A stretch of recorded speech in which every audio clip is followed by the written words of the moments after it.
Oxuduğum mahnıların ağrısını çəkmişəm. Həyatımın nəticəsini oxumamışam. Həyatımın ağrısını oxumamışam. Bu da bilirsiniz, bu da bir zəiflikdir. Əgər oxusaydım, əgər mən həyatımı mübarizədə yox, ürəyimi ovutmaqda keçirsəydim, onda siz deyən olardı, mən mahnılarımda. Mənə indi başa düşürəm onda. Görünür, bu təbiətdən gələn şeydir.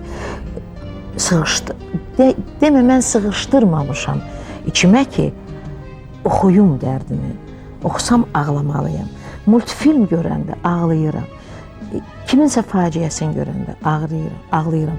Öz faciəmdə ağlamamışam. Bircə yola salanda, kimlərisə həyatımdan qopardanda, əcəl onda ağlayırdım. Bəs niyə onda sizin bir müğənni kimi görünən imicinizdə boynu bükük və ağlar gözlü bir parçalanmış Güləşən arı görünür? Niyə? Niyə onda bəs bu cür bir imic formalaşıb? Daim çiyinləri çəkilən. Siz elə bilirsiniz, bu niyələrə mümkündür cavab vermək. İnsan özünü tanımır.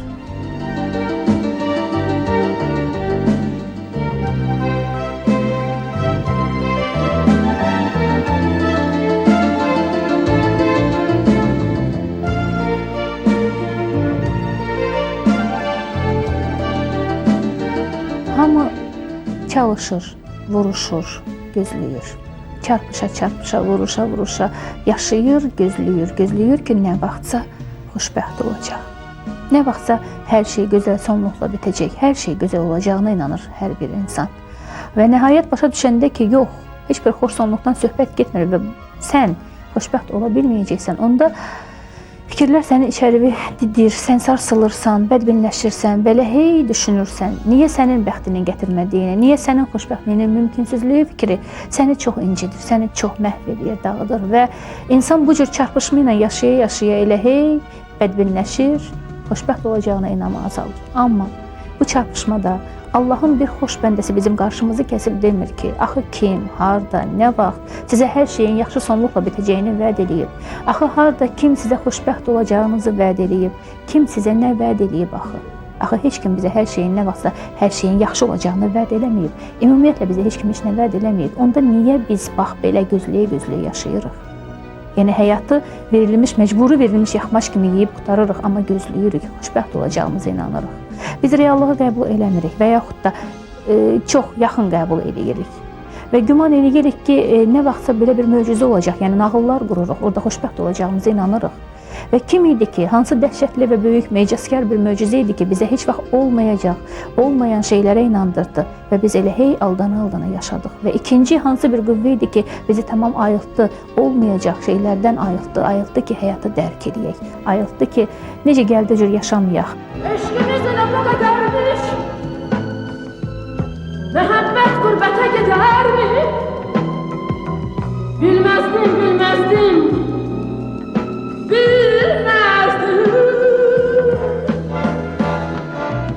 Eşqimiz elə bu qədərmiş, məhəbbət qürbətə gedərmi?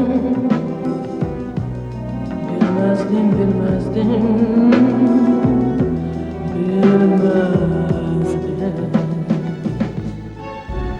Sizin ilkin peşəniz həkimdir, hə? Və sonraki peşəniz belə deyək? Yox. Elə həkimsiz. İlkim sənətçi olub. Sonra həkim olmuşam. O da böyüşdə olmuş atamın çox səliqəli bir arzusu olub. Xətrimə dəyməyərək anama dedi ki, mütləq ali savad olsun. Onda mən düşündüm ki, doğrudan da anam da o dövrlərdə Şah Abbasıdan çox tez-tez danışardı ki, Şah Abbası gedir bir yoxsulun evinə, özünə ömür gün yoldaşı seçməyə. Gəlir, qız deyir ki, getmirəm sənə. Sən şahsan, ancaq sənin peşən yoxdur. Bu həmi qəzəbləndirir, yəni anamın dilindən eşitdiyim bir şeydir və nəticə çıxartdığım bir şeydir, deyim sizə. Və şah əvvəl qəzəblənir, sonra istədiyindən neynəsin, pinəçi olur. Onu siz məndən yaxşı bilirsiniz. Sonra şah dara düşəndə o pinəçiliyindən, ayaqqabı tikirindən xanımına göndərir. Elə də vaxt o yadımda qalır. Demək olarmı ki, bu həkimlik peşəsi və ya sənəti də sizin üçün daimi bir peşədir ki, istədiyiniz vaxt ora qayıda bilərsiniz? Qayıda bilərəm, bəli. Hansısa bir müddətdən sonra, yəni təkmilləşmə bir kursları keçəndən sonra qayıda bilərəm. Ancaq yox, yorulmuşam həyatdan. Təzədən nəyisə başlamaq istəmirəm. Amma əbədi olaraq müğənnilik, bu sənətçi O da, olmaq əbədidir. Mehriban xanım, o da əbədi deyil. Mən bəlkə də beşli olmuş Rafiq Babayev deyərdi ki, yeganə bir müğənnidir ki, oxumağı çox bacarır, ancaq sevmir. Paradoksdur, düzdürmü? Mən oxumağı bacarıramsa da, onda indi hamının, yəni neçə illik, yəni mənim fəaliyyətimin yekunudur deyirlər, oxumağı bacarıram, ancaq sevmirəm. Yəni bacarıramı millət deyir, sevmirəmi həmişə özüm deyirəm. Flora xanım, siz həkim işləmisiniz bir müddət. Bir müddət işləmişəm. Nə sizi saxlamadı bu sənətdə? Bilirsiniz, biraz ehtiyat saxlamadı. Bilirsiniz, sizə bir söz deyim, insan ömür boyu bilərək ya bilməyərək nüfus savaşındadır. İndi kim bunu necə başa düşür? Bəziləri uduzurlar bu savaşda, bəziləri udurlar. Hər bir insan miskal o nüfusun yığa bilir. Və o dövrdə mən düşünürdüm ki, hansısa bir mənə qarşı bir təxribat məni çırpa bilər yerə. İndi şükür Allaha, hardasa sözünü deyə bilirsən. Sovet dövründə bilirsiniz ki, çətin idi və hansı bir böhtan ünvanına desəydi qalacaqdı boynunda. Onda da çox təbii idi rüşvət üstə insanı tutmaq, çox təbii idi. O dövrlər ruslar deyirlər, surovoy время было və onda sənətimdə də mənə çox belə mənim varlığımı narahat qarşılayanlar var idi. Hətta həddindən artıq narahat qarşılayırlar deyəsən. Bəlkə indi siz məndən çox yaşda balacasınız. Ancaq bəlkə o dövrü biraz da olsa siz dövrdən bəlkə xəbəriniz var mənim həyatımdan. Çox narahat, çox qısqanc və mən də bilirsiniz hardasa sayığım, hardasa yox. 5 manat qoysaydı, o nenadır, buyurun, lazım deyil, barmağım yeri qalacaqdı və məni bu yolla götürmək mümkün idi deyə.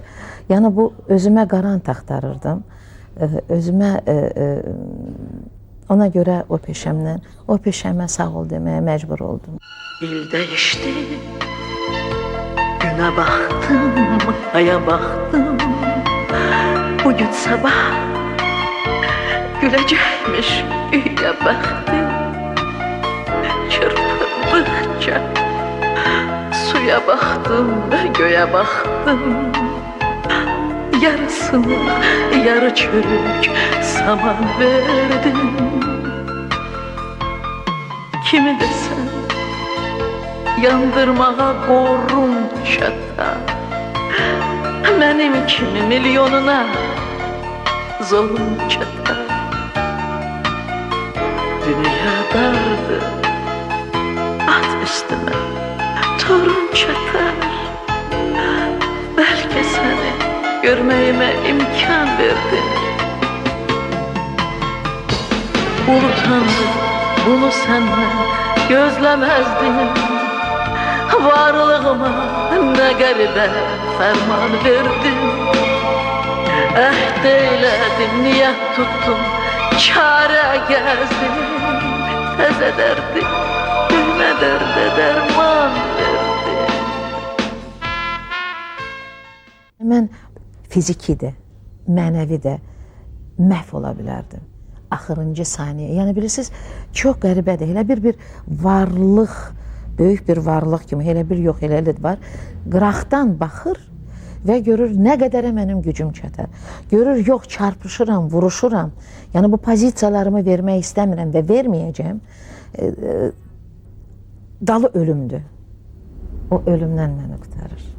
Ancaq savaşdayam, çox savaşdayam. Bir vaxt deyirdilər ki, sizin gənclik vaxtlarınızdan gedir söhbət, Flora hətta vətənini də atıb getdi. Vətənini də satdı, vətəndaşlarını da satdı. Allah. Bugünkü vətənpərvər və bu cür odlu, vətənini bu cür odlu sevən Flora üçün o iki Flora haqqında sözlər çox təzad təşkil edirmi? Sizin özünüzdə bu təzad varmı? O Flora ilə bu Floranın fərqi var, yoxsa o sadəcə Mən bir vətəni, şagiə onda da idi? vətənimin savaşındaydım.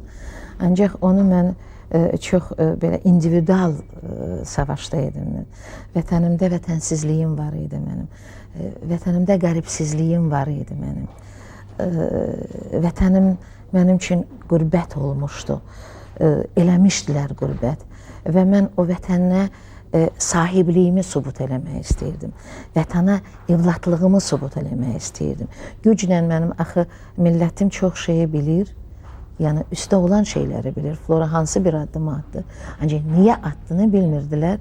Niyə atdı belə idi ki, məni onda suçluyurdular ki, mən gedib xaricdə qala bilərəm. Çox qəribə idi. Ona görə, onun da indi bu söhbəti təzələmək istəmirəm. Bir Elxan Əliyev adında bir fotoqraf var idi. Evimizə gəlib gedirdi. Nəysə mənə çox narahat olan bir temadır. Nəysə hansısa bir sözdən sonra evlilik təklif elədi. Mənə də qəribə gəlirdi. Təzə yoldaşımı itirmişdim. Mən bilirsiniz bu misal, Azərbaycan misalların çox yaxşı bilirəm. Çünki qurban olum nənəm rəhmətlik deyərdi. Evdə hamımızın da böyüyü misallar deyir. Və həmişə eşidərdim ki, mən indi ayrı görə biraz deyim, ancaq siz qulağınızda necə var səslənsin. Yəni mən dedim ki, xotuğun yerinə sən istəyirsən mən atın yerinə xotuq bağlayım və bu mənə ömrü boyu, yəni 85-ci ilə qədər çox başa gəldi. Çox başa gəldi. 70-ci bu söhbət olub 70-ci illərdə. Ondan qabaq 3 il mən təqib olunmuşam. Ancaq adım qara siyahıya düşməmişdi onda. Elə kimsə yoldaşımla düşmançılıq eləyib, məndən acığın çıxırdı. Monrealə getməli idim, qoymadılar 67-də.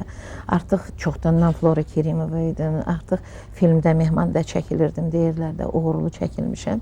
Yəni hansısa bir həyat, sənət yolum, sənətimin həyat yolu bir məsafə var idi və nüfuzlu məsafə idi. Ancaq bu 3 ili məni belə saxladılar. Faktiki mən 67-dən təqibdəyim. Ondan sonra 70-ci ildə bu Allah saxlamış. Məndən acıq çıxmaq üçün getdi, yazdı ki, yoldaşım da Türkiyədə bir müddət işləmişdi. Orada da onun bir məbləğ pulu var idi və onu da o Sovet dövründə o pulları alırdılar, çağırırdılar, səfirlikdə alırdılar. O da acıqcan o pulları vermişdi Türkiyədə tip ocağının tikintisinə ki, gəlməsin o pullar bura. O dövrdə də Nəsrin Sipahi gəlmişdi bura və buradan birinci dəfə idi ki, Sovet ölkəsinə Türkiyədən gəlirdilər. Bilirsiniz də qoymurdular ki, biz birləşək, bəli, hansısa bir diplomatik münasibətlərdən başqa ayrı bir münasibətlər yox idi. Mədəni münasibətlərdən söhbət gedə bilməzdi. Onda birinci qrup göndərirdilər, o qrupa məni də saldılar. Şökət xanım idi, sonra bizim o четверка поет. Qaya. Çox gözəl bir heyət idi Azərbaycandan. Təbii ki, sizi çıxartdılar oradan. Aman, hələ yaxşı, hələ mənə hörmət elədilər. Bilirsiniz, mən sizə deyim niyə? Hazırlaşdım, çox ciddi hazırlaşmışdım. Mən deyim sizə, adətən o vaxtlar Moskvada təyyarədən çıxardırdılar. Yəni təyyarəyə qədər çatdırırdılar. Bu da sadizmin bir növü idi. Aman, buradan belə bir həvəslə hamı gedirdi Moskvaya, neçə gün orada qalırdılar, oradan prosmotordan keçirdilər, artıq sabah uçursuz saat 2-də yığılın, hamı minir samolyota bu insan, sonra girir kimsə, filankəs kimdir, filankəs mənəm, xeyr ola, gəlin çıxın, samolyot uçur, bu bilirsiniz, udar, bu zərbə ömrü boyu. İndi mən elə şeylərin fərqinə varmırdım. Sizin Polşaya səfəriniz necə bəs? Bu nə ilə bağlı idi? Deyim sizə də, onu deyim sizə. Və yaxşı ki, məni çağırdılar ÇK-ya. Onda Azad Şərifov, mən o insan haqqında çox sıcaq, isti münasibətim var, fikirlərim var. Çağırdı ki, bəs Flora xanım, siz gedə bilmərsiniz. Ondan qabaqda məni Pastuxov var idi, Komsomolun birinci katibi, operator tanıyır bir-birlərin başı ilə elə. Bura gəlib məni konsertdə görmüşdü və Almaniyaya Ümumdünya Festivalına yazdırmışdı. Ona da Pastuxova da dedilər ki, Flora Kərimova xəstədir, gedə bilməz, ölür, ölümcül. Belə-belə qabağımı alırdılar və bunlar artıq, bilirsiniz necə idi, İtaliyaya heyət göndərirdilər. Proqramda mənim adım gedirdi özgəsi. Çox təqid eləyəndə Kerimova, çünki onlar gəlirdilər, baxırdılar, seçirdilər. Yox Kerimova, onda Kerimova göndərirdilər, adını çəkmək, ancaq ayrı Kerimova göndərirdilər. Bax belə, sonra mənə doğrusu belə çox qəribə gəldi və mən biraz təbiətcə döyüşkən adamam deyə düşündüm ki, bu situasiyadan necə çıxmaq lazımdır. Yəni vətəndə, vətənsizlikdən ağır bir şey yoxdur. Yığıldım boğaza və düşündüm ki, qeyri ciddi bir, yəni fiktivli bir nigahım olsa, özə ölkəni seçirdim. Yəni Fransaya baxırdım ki, imkan var idi pulla o nigahı almaq. Fransaya getmək, 3 ildən bir gəlmək lazım idi. Onda anam buradaydı. Ana. Və oğlum bilirsiniz də, onun haqqında danışmışam. Mən uşaqkən götürmüşdüm deyə. Bu bir nəfər mənim qabağımı tutmuşdu. Necə mən bu 2 nəfəri 3 ildən bir gəlim görüm, bağrım çatlayardı. Ona görə sosialistik ölkələrdən seçirdim və Polşa ən münasib oldu. Çünki Polşada gəlirdin səfirliyə, möhürü qoyurdular, gələ bilirdin. O proseduradan biraz sakitlik idi prosedurada. Nəysə, qızımın atası... Böyük sevgi də yanmırdı. Aman, Allah eləməsin. Yox, qızımın atası o dövrdə mənim artıq həyatımdaydı. Ancaq qarşısına mən bir sərhəd qoymuşdum ki, mən burada tam vətəndaş olmayana qədər heç bir söhbət ola bilməz.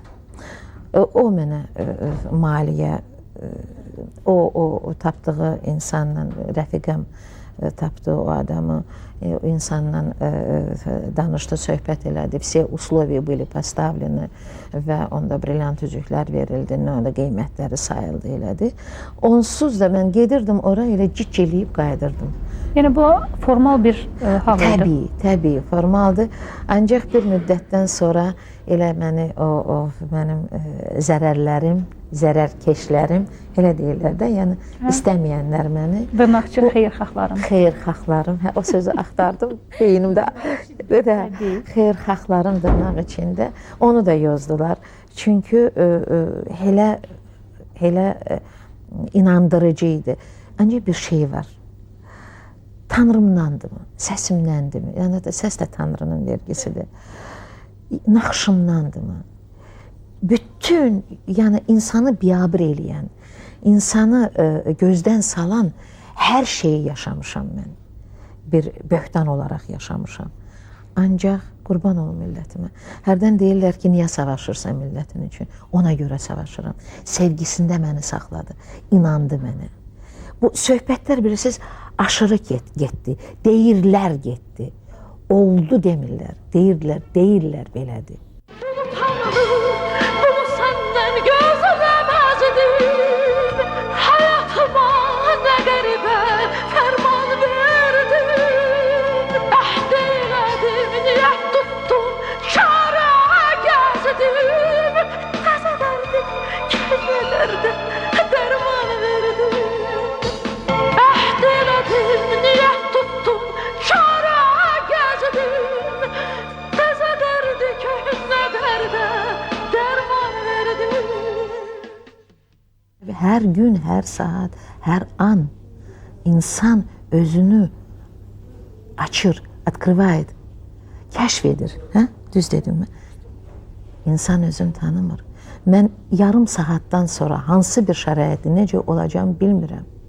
Böyük mənada nəyisə məndən gözləyib və gözləməmək mümkündür. Ancaq insanın həyatın böyük hərəkətlər böyük məna həll etmir. Bir də görsə, mənə deyəndə 99,9% iş hazırdır, düzəlib. Həmişə deyirəm ki, əl-həzər o 001-in əlindən. Bilirsiniz niyə? Çünki insanın taleyin bir saniyə həll eləyir. Görürsünüz ki, Allah qismət eləməsin heç birimizə, hələ qabaqda söyünən günlərimizi gözləməli olacaq, Allah qoysa. Görürsünüz ki, insan həyatı ilə vidalaşanda kimisə gözləyir. Bircə saniyə. Yəni, sən artıq nəfəsini Tanrıya göndərirsən, o dəmdə qapı açılır, gözlədiyin adam gelir. Bircə saniyə, göz qırpımı. Ona görə mən, siz deyirsiniz ki, niyə boynu bükük? Görünür, içimdə yaşadığım taleylər artıq mənim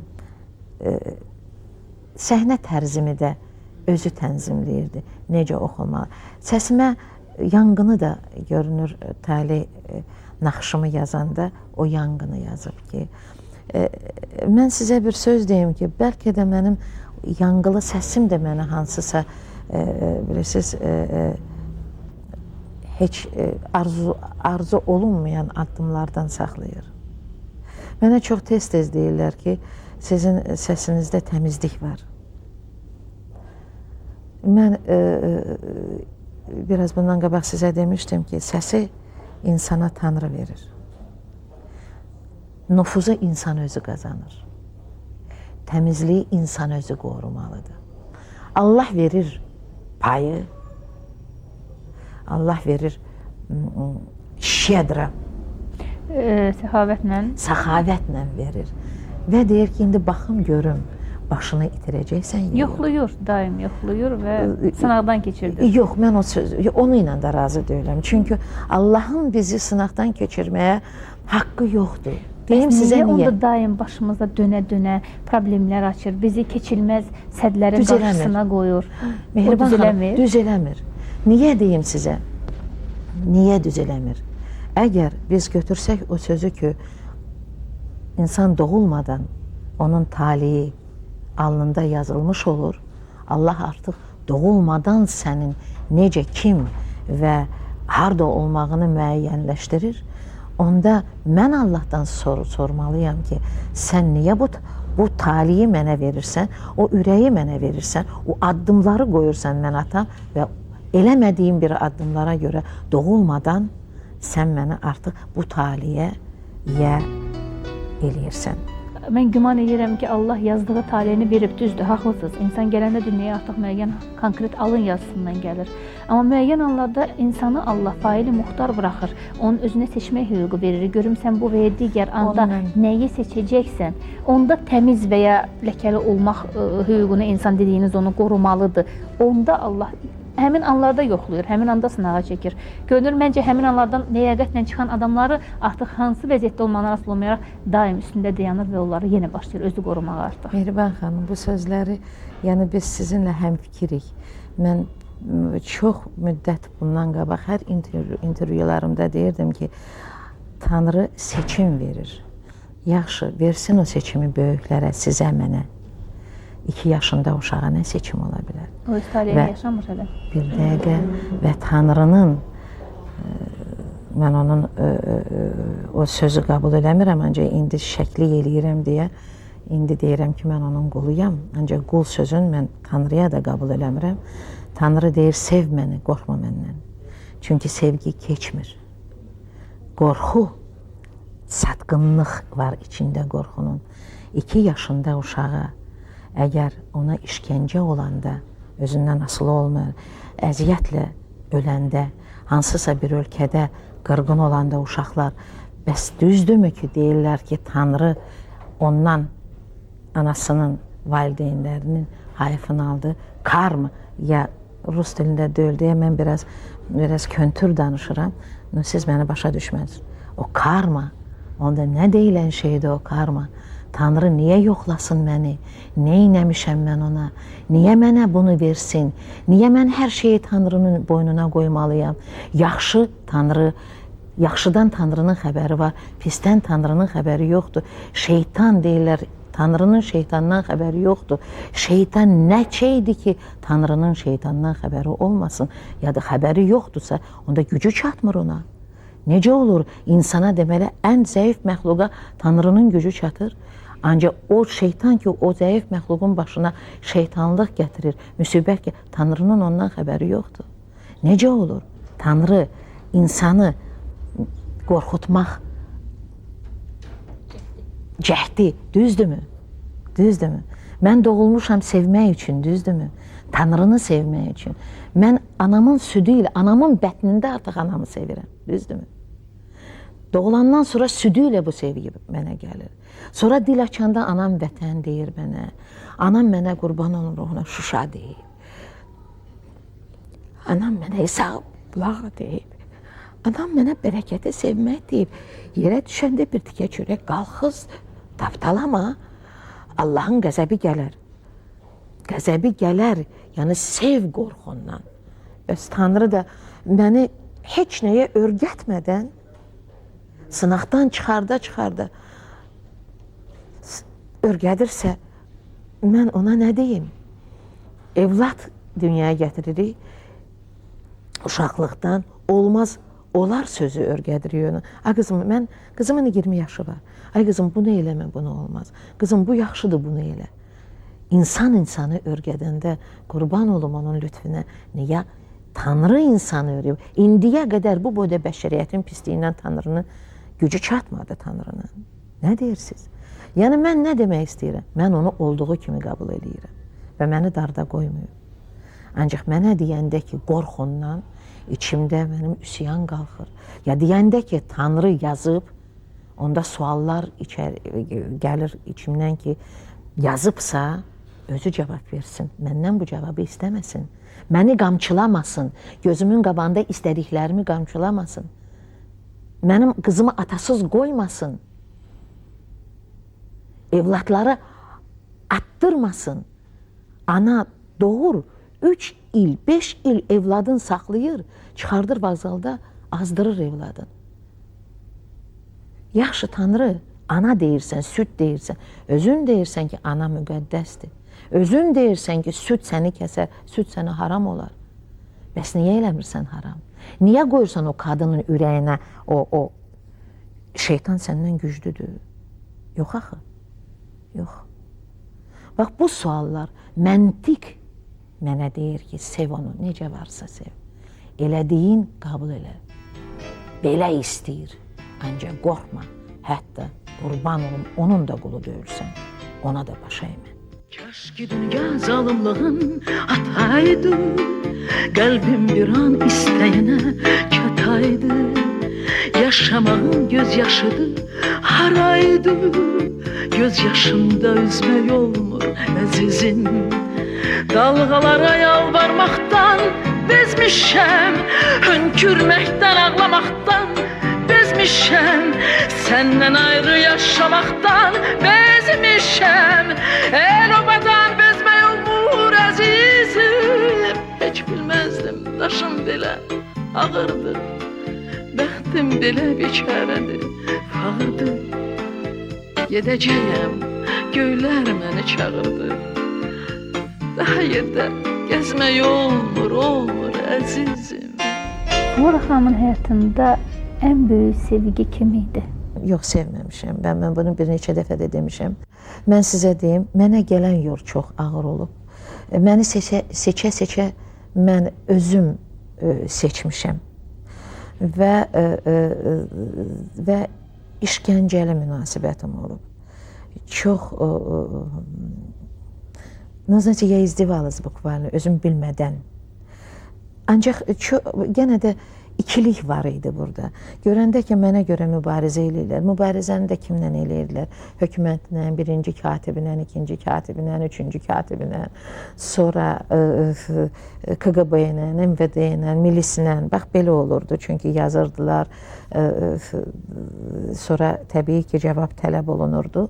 Və bütün bu keçməkeşli vaxtlar mən çalışmışam özüm uzaqlaşam. Ondan qabaq da çalışmışdım. Sözümə qulaq asmırdılar. Yəni nə olursa olsun, hətta o dərəcəyə çatırdı ki, yoldaşım bir dəfə ətin sümüyündən belə dedi. Bax, bu əti sümükdən ayırmaq olarmı? Mən də bilmirəm niyə bunu mənə bu deyir İbrahim müəllim. Dedim, yox. Elə bildim, indi tibdən bir şey başa salacaq. Dedi, məni səndən elə ayırmaq olmaz. Elə təzəcə onda Vəli Axundov onu çağırmışdı və demişdi ki, bax, tərəzi kimi əlini qoymuşdu ki, burada, onu da deyim ki, rəhmətlik yaxşı münasibətdə idi İbrahim Mustafayeviçlə. Ancaq da indi bir böyük kimi yəni xahiş eləyirdilər ondan.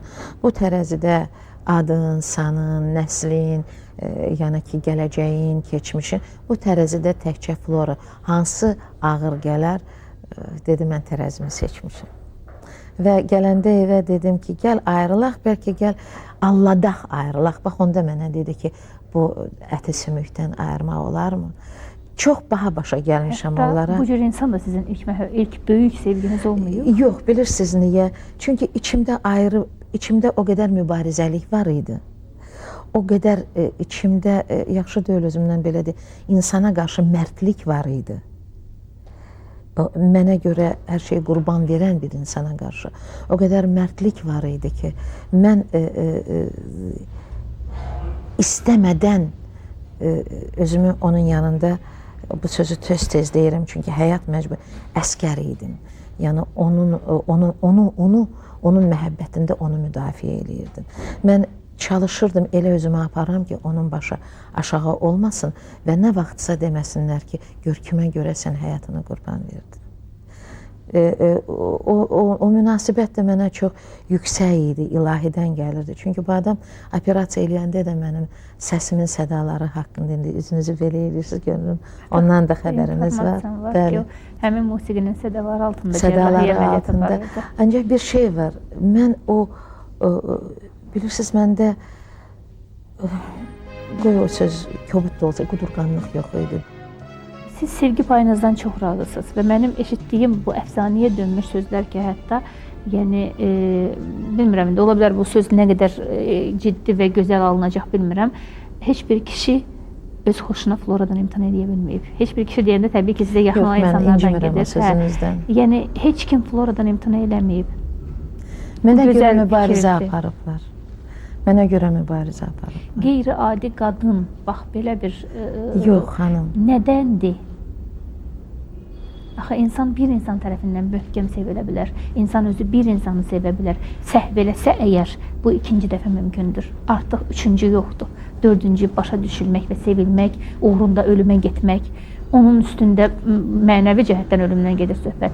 Nədir sizi belə qeyri-adi və bu cür doyulmaz edən?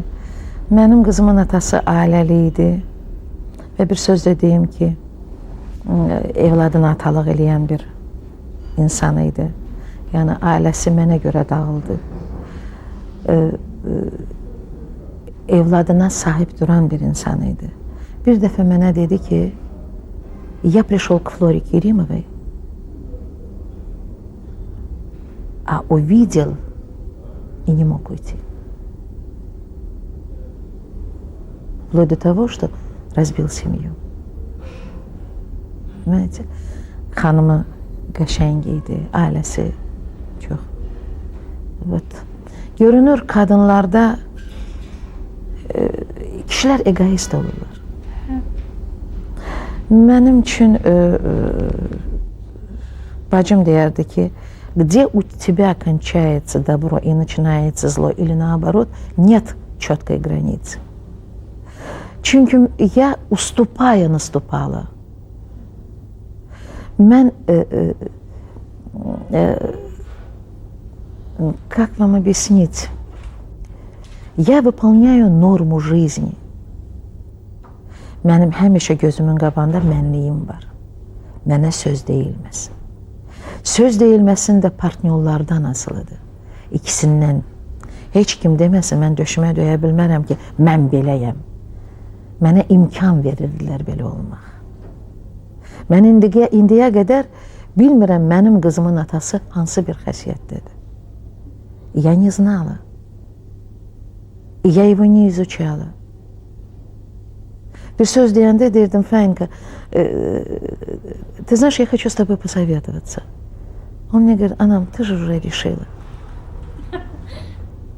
Понимаете, это очень tонко. Ancaq, bax bu dediyiniz, yəni indi sizdə mənim bir hansısa obrazım var. Qapının zəngi basılanda qaçırdım qapını mən açmağa. Qonaqlıqda bir yerdə olanda yoldaşım gec gələndə məndən gedirdim qapıya onu qarşılamağa. Mənim anamla atam ayrı yaşayıblar. Ancaq aralarında həmişə pərdə olub. Mənim atam ayrı yaşamağımıza baxmayaraq mənim adıma Balaca Ələkbər qoymuşdu. Niyə? Çünki ürəyim sınıq idi. Balaca Ələkbər. Oturdurdu güzgünün qabağında deyirdi, bax qızım, bax bu sənin atamın qalın qaşları var, mənim də qalın qaşlarım var. O qədər heç nə qalmayıb. Bax bu sənin qaşların, bu mənim qaşlarım. Bax bu sənin burnun, bu mənim burnum. Bax bütün bədənimə qədər mənə inandırırdı ki, mən onun sevimli evladıyam, sevimli balasıyam. Belə bir, bilirsiniz, yaralı yaşamışam. Ancaq niskilli yaşamışam. Ancaq xoşbəxt yaşamışam. Mən görmüşəm ki, anam da, atam da mənim üçün özləri ilə mübarizə aparırdılar. Mənim üçün ətrafları ilə mübarizə aparırdılar. Mənimlə mübarizə aparırdılar. Özlərin içimə yeritmək istəyirdilər. Hafizəmdə saxlamaq istəyirdilər özlərin. Biraz köntür danışıram. Siz məni bağışlayın. Deyə bilmirəm, istədiklərimi sizin kimi gözəl mən dilimə gətirə bilmirəm. Və onların hamısın, mənim dünyam, yaşadığım dünyam, böyüdüyüm dünyam ayrı bir dünya olub. Ancaq qızıma öz dünyamı, öz qurduğum dünyamı bağışlayıram. Əzablardan al məni qurtar, yuxulardan əlimdən tut, özünlə apar o dünyada. Bəlkə ruhumuz qovuşacaq, sənsiz ürək qiyamət qoparacaq. Yalvarıram, əzablardan al məni qurtar, yuxulardan əlimdən tut, özünlə apar o dünyada. Bəlkə ruhumuz qovuşacaq, sənsiz ürək qiyamət qoparacaq. Çox xoşbəxt idim onda. Çünki onlar analı atalı idilər. Çünki mənim qızım, bax dediyim, biraz bundan qabaq dediyim kimi, qızım ata demir, mənə ağırdı, ona da ağırdı. Evlatlarımın uşaqlığı və qızım bir gecə, belə bilirsiniz, ya mənim həyatımda belə olur, ya mənim payıma belə düşüb, ya hamıda olur analarda. Qızım gecənin yarısı dururdu, öpürdü məni. Deyirdim, 3 yaşında, 2 yaşında, 4 yaşında. Ay qızım, nə olub? Мамочка, я засияла хочемостью к тебе. Представляете? Fikirləşsən, засияла хочемостью к тебе в 3 часа, в 4 часа ночи. İndi bu, mən xoşbaxt olmayayım. Мне ничего не дано, кроме как быть счастливой, понимаете? Или qızım gecəni yatırdı, belə narahat yatırdı. Bir də görürsən ki, üzümün üstündə yatıb. İndi özü də çox xəstə idi də, qorxurdum ona tərpənəm. Elə səhərə qədər nəfəsim gedib gəlmir daha, ölə. Birdən yuxudan ayılanda, Mamaçka, ты dılsız? Hardan dışır? Örtüb bütün üzümü. Deyirəm, dısı. Səhərə qədər yatmırdım. Ancaq deyin səhərisi mən dururdum. Heç elə bir bütün 24 saatını 24-ünü yatmışım. Qızımın atası rəhmətə gedəndə qoymurdular yola salar. Mane olurdular. Qoymurdular. Çox uzun söhbətdir orada. Sənət insanlar da qarışırdı. Əlimdən qolumdan yapışmışdılar ki, mən istəyirdim ki, yoldaşım burada dəfn olunsun, Bakıda.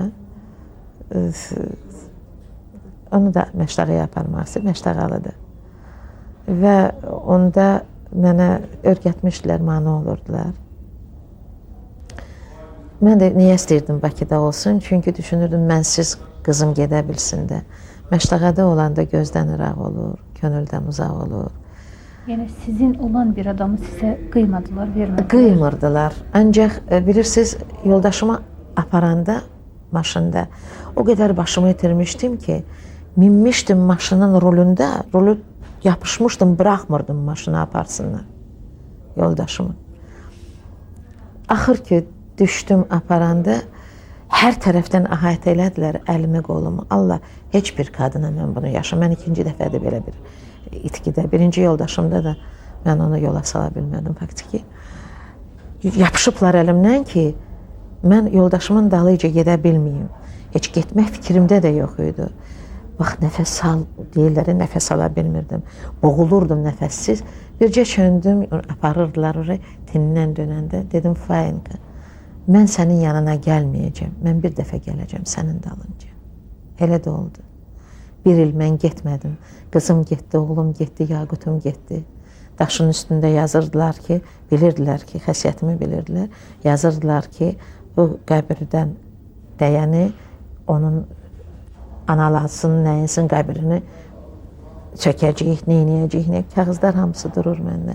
Bir il mən getmədim. Onlar getdilər, o kağızları da daşın altından götürüb, üstdən daş qoyurdular, gətirirdilər evə. Oxuyurdum, ağlayırdım. Bir ildən sonra mən mollalarla da belə məsləhətləşdim. Dedilər ki, ət sümüyündən ayrılmayana qədər olmaz. Gözlədim, ili gedəndən sonra getdim Əlrəhmanla. Bir dəfə getdim, onu gətirdim, bastırdım anamın yanında. İnanmıram, sevgimiz bir badə şərabmış, məhəbbətsiz ötən hər gün inan əzabmış. Yollarımız çətin ki, hardasa qovuşa bu dünyanın gündüzü gecesi sovuşa. Yalvarıram, əzablardan al məni qurtar, yuxularda əlimdən tut, özünlə apar o dünyada. Bəlkə ruhumuz qovuşacaq, sənsiz ürək qiyamət qoparacaq.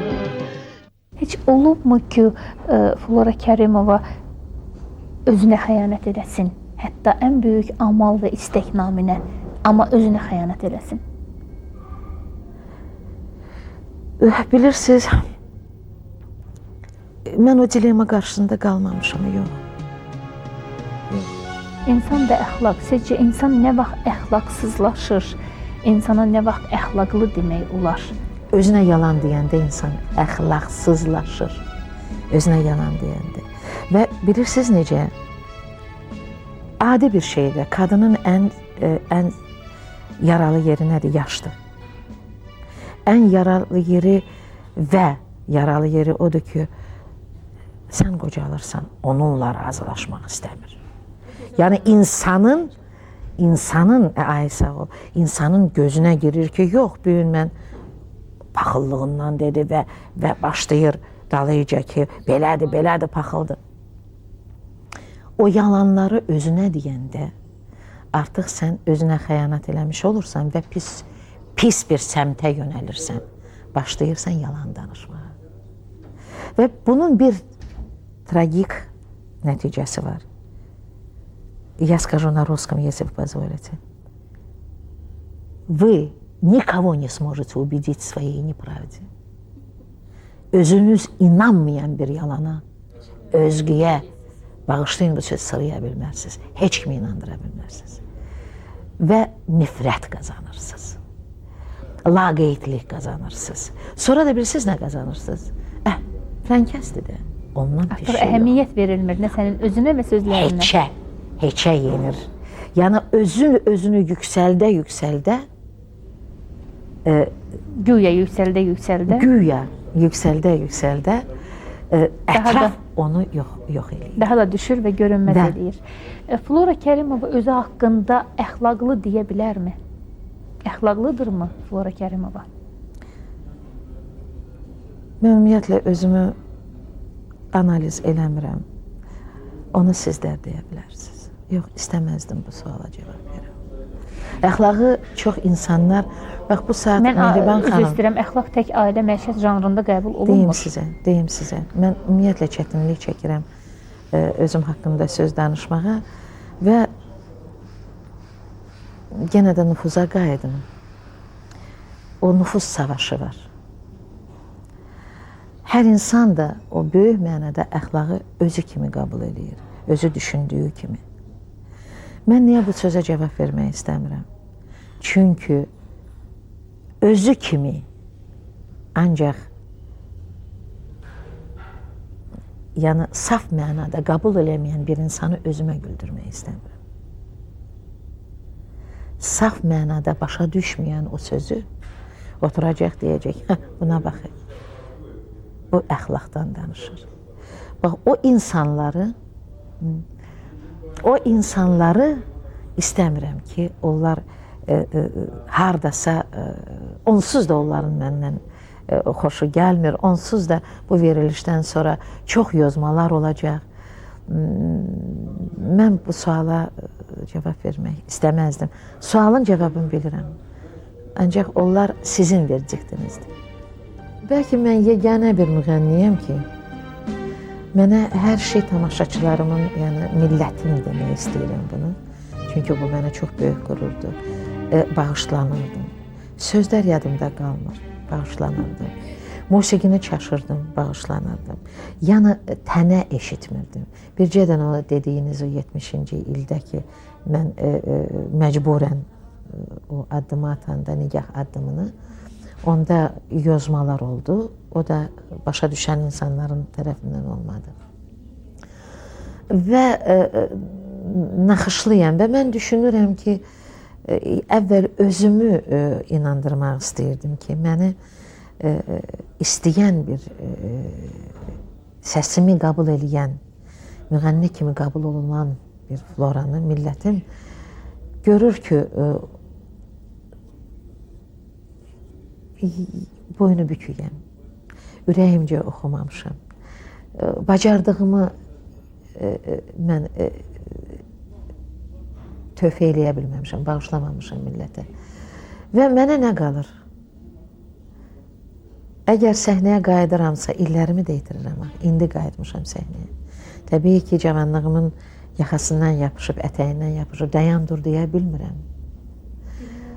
Qalır millətin mənə sayğısı. Mən çox istəyirəm ki, səhnəyə çıxanda ən qoca bir vaxtımda, artıq hətta saçımı boyamağa həvəsim olmayan bir vaxtda məni nakam bir sənətçi kimi qəbul eləsinlər və ürəyimi boşaltmağa imkan versinlər. Yəni mənim üzümün qırışıqlarımın, həyatımın qırışıqlarına qurban versinlər. Dağ başında qar üstünə qar gələr, Gil eğlenmək zirvələrə var gələr. Hər nə geçsəm vücuduma dar gələr. Bu darlığa dözmək olmur əzizim. Əzəl gündən dünya yalan dünyadır. Baha satan, ucuz alan dünyadır. Arzularım nakam qalan dünyadır. Dağılanı düzmək olmur əzizim. Heç bilməzdim daşım belə ağırdı. Bəxtim belə biçarədir, fağırdır. Gedəcəyəm göylər məni çağırdı. Daha yerdə gəzmək olmur əzizim. Yeganə böyük istəyiniz nə istəyir Flora həyatda? Nə istəyirsiniz? Gözdən düşməyim. Ondan bir şey yoxdur. İstəyir evlad qabı tez-tez körəlirəm. İstəyir evlad qarşısında. İstəyir millət qarşısında. Gözdən düşməyim. Mən demişəm həmişə, mən istəyirəm bu mənanın bütövlüyündə, bu millətin çiynində gedim. Təbii ki, oğlum tabutumun altına birinci girəcək. Təbii. Mən istəyirəm oğlum tabutumun altına girsin. Oğlum çatmasa xaricdədir, mən istəyirəm ki, qızım tabutumun altına girsin, kişi kimi. Çünki mən qardaşımın tabutunun altına girdim. Çünki mənim anam babamın tabutunun altına girdi, dayım ölmüşdü. Mən istəyirəm millətim ağlasın məni. Mən istəyirəm yerim görünsün. O egoizm deyil. O yaşadığım həyatın yekunudur. Ümumiyyətlə həyatından danışan hər bir qadın ağlayır. Bəlkə göz yaşları ilə ağrılarını yuyub aparmaq istəyir. Mümkündür. Siz baxırsınız, göz yaşları insanın yanağında iz qoyur. Yaşadığı həyat ağırlıq insanın ömründə iz qoyur. Ona görə yanaqdan axan yaş həyatın cızığını yuyub ağrılarını apara bilmir. Ancaq bu izi silirsən, yeri qalmır. Amma onu silmək olmur. Onu mümkün deyil silmək. Buraya çatmır. Eldar gözəl bir mahnı yazdı. Göylər məni çağırır. İnandırım sizi, üçümüz də o dövrdə bezmişdik. Mən də, Vahid Əziz də, Eldarın özü də bezmişdik.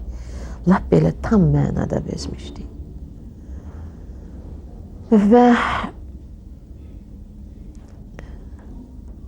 düşündüm ki, Tanrı qıymasın mənə. Nakamım. Hər şeydə nakamım. Yaralıyam. Vətənim belə,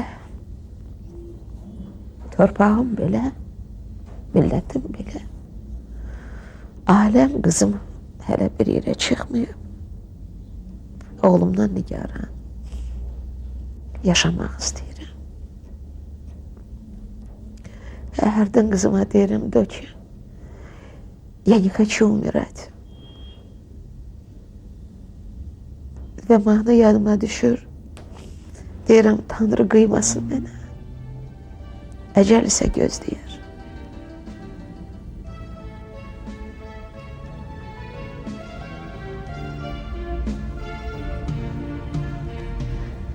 Kövrəldirəm. İki bir iş var. İndi mənim kimi kimsə ekranın qarşısında ağlayır. Mənim həyatım ağlayır. Öz həyatına ağlayır. Ancaq o göz yaşları yüngüllük gətirir. Onun da xeyri var. Onun da xeyri var. Bizim söhbətimizə bundan gözəl yekun ola bilməzdi. Mən belə güman edirəm ki, bunun xeyri var. Dünyada belə bir fikir var ki, ən dadlı şey həqiqəti söyləməkdir. Dünyada ən acı şey həqiqəti dinləməkdir. Hər bir kəs əgər birinin özünün taleyindəki bədbəxtlik və xoşbəxtlikdə öz həqiqətini tapırsa, bax bu xeyirdir. Bax bu da əsas məsələ. Əzəl gündən dünya yalan dünyadır. Baha satan, ucuz alan dünyadır. Arzularımla kam qalan dünyadır. Dağılan düzmək olmur əzizim. Heç bilməzdim daşım belə ağırdı. Bəxtim belə biçarədir, fağırdı. Gedəcəyəm, göylər məni çağırdı. Daha yerdə gəzmək olmur əzizim. Heç bilməzdim daşım belə ağırdı. Bəxtim belə bekarədir, fağırdı. Gedəcəm, vallah gedəcəm, göylər məni çağırdı. Daha yerdə gezmək olmur, əzizim.